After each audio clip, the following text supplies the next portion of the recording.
Microsoft Entra ID authentication via OAuth2. Click Authentication. Click Add. Leave the type as Microsoft Entra ID. Give the authentication provider a name. This will show on the login screen. Add in your domain name. Under OIDC, ensure Active is set to built-in and slide the switch to on.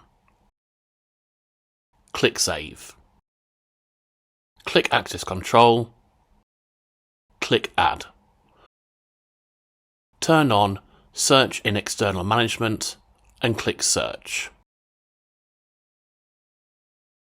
Log into your Entra ID with an admin account. If required, consent on behalf of your organisation. Once confirmed, return to the administrator portal. Click Search. Choose your group for administrator users. Repeat for print users.